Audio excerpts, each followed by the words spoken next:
Alright, hey everybody, my name is Lujan, and this is my senior capstone project that I did in biomedical engineering, and this is called Novus Knee Braces. So first, a little about who Lujan truly is. So at Grandview, I'm part of soccer, obviously you can see that on the picture to the left, and I'm part of FBLA and I'm a part of student leadership, thanks to everyone that came in.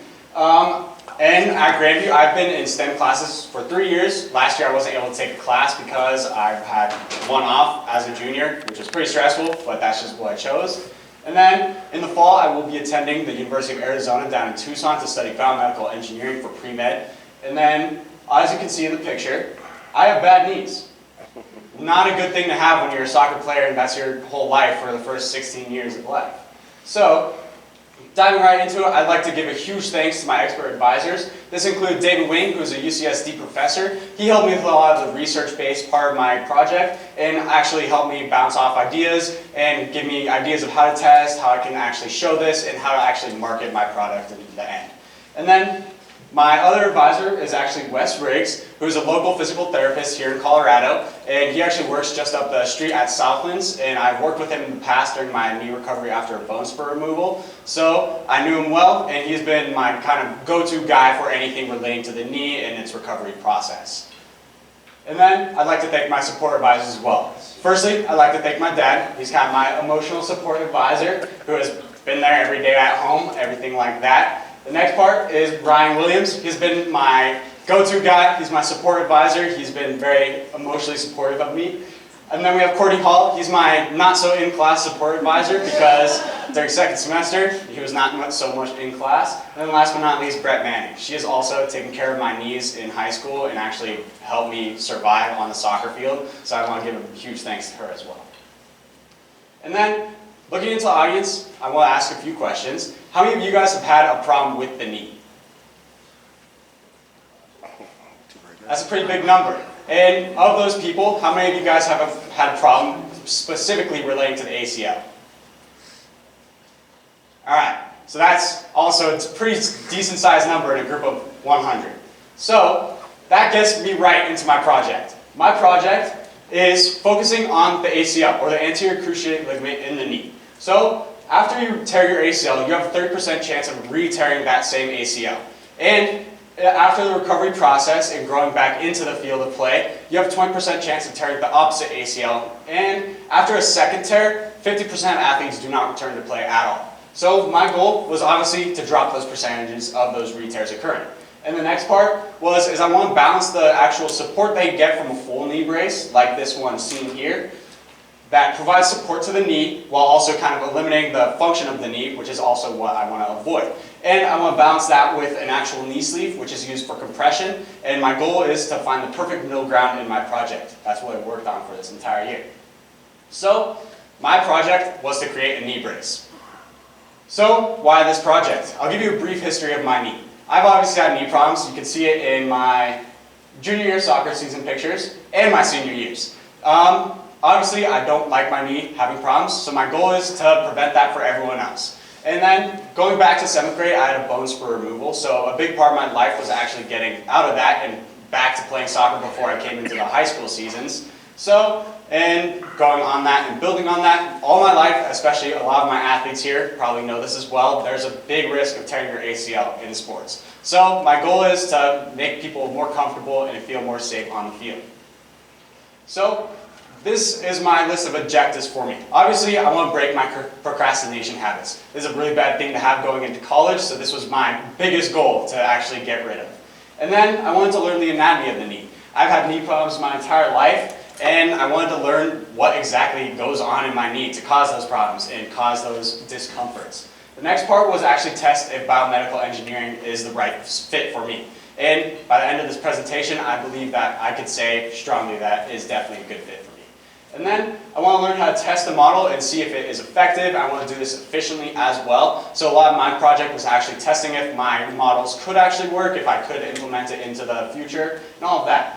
And I wanted to learn to not get burnt out on a project. This is a massive project that took a whole year, so not getting burnt out was something that I wanted to really be proud of, and I wanted to stick with this project the whole year, unlike someone else on my advisement team. So the next part is my logo.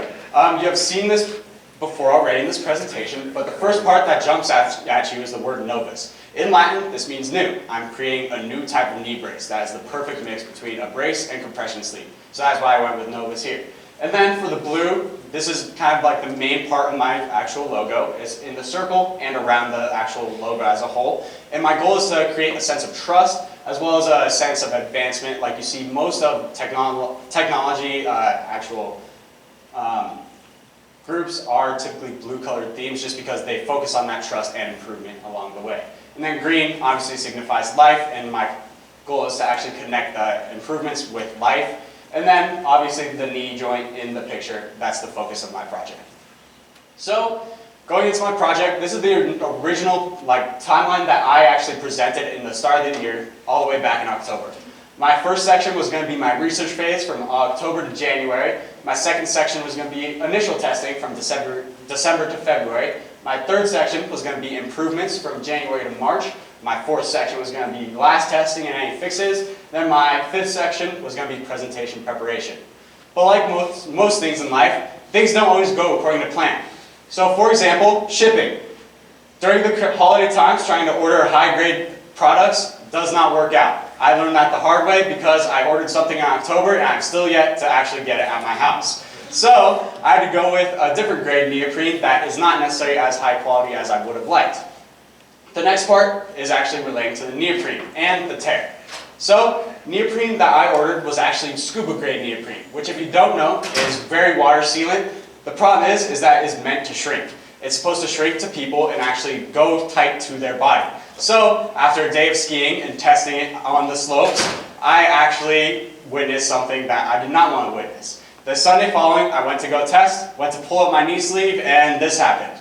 It ripped. So what did I do? I had to improve everything. I had to find new resources, and that was my biggest pitfall because instead of being able to go ahead with and start my actual stretch goals, I wasn't able to start that because I had to find new things to do and ways to improve it from that. So my actual timeline looked a little more like this. My research actually happened throughout this entire presentation. So for my research, I had to research a lot of different parts, so that had to be continuous throughout and ended up being a very research-heavy project. The next part was actually the making of my model. So this actually happened from December when I made my original neoprene model all the way till April when I finalized my actual polyester model that you see on this far end. The next part was my testing. This happened end of January, mostly in February, and all the way through April. And then my organization, which was kind of me bringing all of my ideas, all of my research, all of my notes down into some readable, organized method. And then my next part is presenting. The last 2 weeks I've focused on actually getting ready for this presentation, making sure I had everything ready to go, and that is how it just has been. So now for my research. As you can see, I've done a lot. I've had to research the anatomy of the knee. This took about a week and a half because the knee is a very complex structure. There are a lot of things that can go wrong with it. So this is how I did it. I had to research the injuries about the knee. This happens whether it's contact, all different methods. But I had to research how this happens, how I can prevent that. And then I had to research direct causes and then the ACL recovery process. This was done a lot with my expert advisor, Wes, just because he is known for this. He helps people get through ACL recoveries. So a lot of this was just word of mouth with him, researching what he does, asking him what's the first step in the process, what's the last step, and how do we get in between. The next part is my strength and stress testing. So a lot of this, for my project, I had to actually test my project or models to make sure that they were up to grade with how I wanted them. So a lot of this research was just testing, does my model work, will it work, how will it make it work? And then the next part is other braces and sleeves. A lot of mine was cross-comparison between other braces, as well as elasticity calculations. I had to research how to do this because unfortunately I had no clue. So I had to make sure that my model would actually be as tight as I wanted to my knee and also actually work and be able to stretch onto the knee. So then this brings us to the last section of research. A lot of it was testing and data application, where I had to go in and see how everything relates to it. I had to research the material of my braces, I had to research the problems with my neoprenes following the rip. I had to research polyester because that is the material I actually had to switch to for my final model. I had to research a lot of material risks, both in the production of the material and the actual risk to the body. I had to research the comparison of braces, like I said earlier. I had to research how to make a good presentation because I'm going into a senior capstone and I didn't know necessarily how I could make this presentation perfect. So that brings us to the ACL risk in sports. This is one of the biggest parts of the ACL and biggest parts of my project. So when you are in a sport, you're obviously going through high impact scenarios. When you play soccer, for example, even just a step can be a cause of an ACL tear. Most ACL tears actually happen through non-contact scenarios. This could happen by a plant, and then this bottom part of your leg, it can't rotate, but the top part can, and then your ACL ruptures. So that is what I'm trying to avoid happening. So some of these motions that you can obviously see here are cutting, which is a quick turn, or sudden stops, where you're just stopping as quick as you can, or planting. This could be after a jump or after just a sudden movement. So then there's also contact injuries. These ones are typically the worst ones because they happen and they typically damage spots around the ACL as well. And then the injuries at other points of the knee are also leading causes of ACL problems. Because say you have MCL tear and then you try and go out and play, your knee's already going to be weak, so that can also lead to just more progress on the knee and leading to a larger tear of the ACL. So what does a brace and sleeve actually do? So the main part is actually offer support and stability. That is the main focus of a brace. And then it has to make sure that there's no negative movements. So the goal of knee brace is just to stop it from rotating, stop it from being planted, all that. All those problems occur from that. So the last part is injury prevention. And then this brings me to my initial design. Obviously, my goal is to prevent injuries, so I had to figure out where is the best spot to have actual support. So this is my initial design with my measurements of the actual material. And right here you can see this part is just going to be pressure on the knee that provides support to the knee. And then down below is pressure or support under the knee through pressure of a strap. And then this is just all my math to find out what I actually need in lengthwise.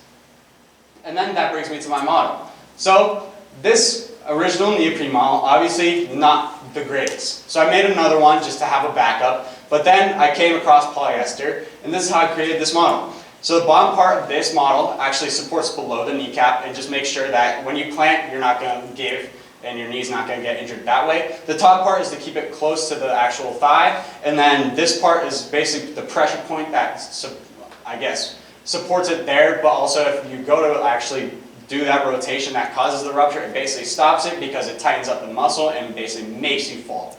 So instead of having an ACL tear, you might just have a bruised shoulder, which in my personal opinion, an 8-month recovery versus a 3-day recovery is a lot better. So, does it work? Oh, great. So, if you don't know, hopefully this video plays, but if it doesn't play, this shows, oh, there you go. This shows me skiing in my original neoprene model. You'll see shortly that when I land, my knee shoots up, and that is exactly what I wanted to happen. This was just due to the contact of the support and just having that pressure there. So I was very lucky that it actually worked. So you can see it kind of shoot up there after the landing on my right leg. And then this is just a comparison of a knee bend, just normal, without any brace, and then a squat, and then a single leg squat. And then with the actual brace on.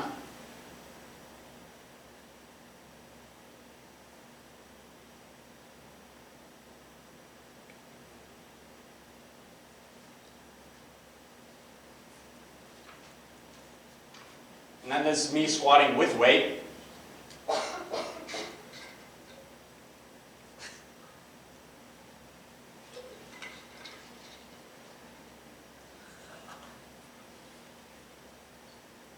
Alright, and so now what does this actually mean?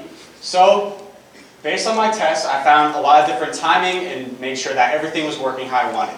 For these tests, a lot of it is based on these numbers, and those are time to complete, comfort, and pain levels. So as you can see, my final model had not as much pain as my first model, but the comfort wasn't necessarily always there. So my time, they didn't lose much time with that brace actually on, which was definitely a positive. And this means that my brace actually does provide the support I want. There was no significant loss in function. And in truth, with how much time I had to actually make a new physical knee model, I'd say it works. So what makes mine better than this knee brace right here or this sleeve? So part of that is definitely the cost. Mine is definitely more marketable because for a total of $45, my knee brace that provides both support and comfort is $45 versus a $250 knee brace and a $15 to $45 knee sleeve that doesn't provide much support at all. So in my personal opinion, that is probably my biggest success, is the cost of mine being more effective and doing more than a cheaper version would. And then my results. So obviously my research and testing proved to be effective. They showed what I wanted to. And my model, I do have a working model that is able to support my actual findings. And my marketing, I can actually market this to the public knowing that it actually works and that this cost shows that even though it's less of a knee brace than this one right here, it actually does provide the support and can be done with less price. And it's the perfect middle ground between a compression sleeve and a knee brace. So I'm very proud of that. And so my final thoughts of this project.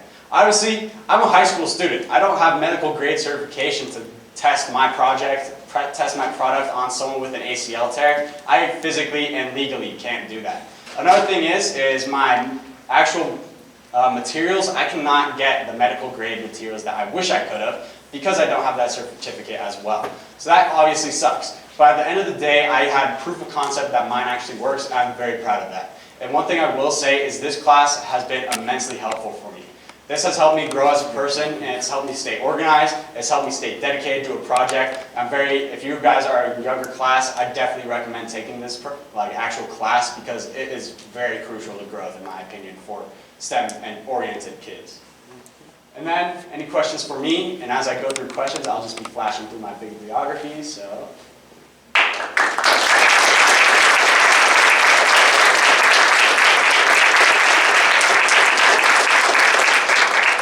Ryan. How long after the first tear do you have to wait until you wear a brace? Typically it's like 5-ish months. So typically the first 5 months are just spent like growing into it, like getting used to actual movement again. But especially like a brace that allows you to go back to play, it's typically 5 months when you can start like jogging, moving, and typically like full movement is 6 months, and then return to play is typically 8 months. Is your intention for this to be worn by somebody who has torn their ACL partially or fully, or as a prevention? My original plan was for it to be preventionary, but as I grew into it, I'd rather it be more of a after tear, just because it provides that more support that is needed post ACL tear. Ryan. Let's say you were to like market and sell this, what are your next steps to get into that? My next steps would be to hopefully get a certification to like actually get the resources that I want to improve on my actual design, and then the next part would actually be finding a way to market it, finding who needs it, what can I do to actually make it appealing to the market. Lou? So I know that a lot of athletes have the problem of being uncomfortable and seeing certain very sweaty knee braces and certain stuff like that. How did you address that problem at all with like breathable material? Yeah, so that's one of the biggest benefits of the polyester model that I used. It's very breathable, and so one thing that I did learn is that my neoprene model, it does kind of slip when it gets sweaty, which is expected, but my polyester with the strap above, it's actually very tight to the body, so it doesn't actually have that risk of slipping.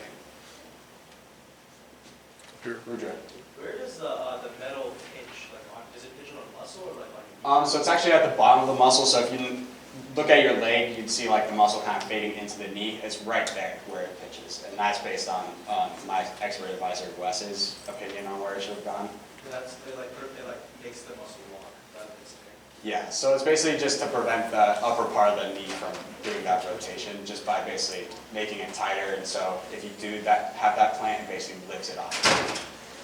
Parker? Was there anything you wish you could have added to your brace? One of my stretch goals was to make an actual model of the knee, to actually have like a functional model that I could show where like everything was, what am I trying to protect, all of that. But I wasn't able to get to that because I had the whole panic moment with the rip in my knee brace. So yeah, that's probably the biggest thing I wish I could have done. Casey? Do you think that you ended up with a better knee brace than your original one with the polyester over the neoprene? I think I have. I think the polyester is definitely more breathable, like I said earlier, but at the same time, it's also kind of more stretchy. So if I did make like, say, really small model, it could probably fit someone that would have needed like a, say, medium model, like in comparison. It probably has that ability to actually like be versatile in size, so that's definitely really helpful for me. Any other questions?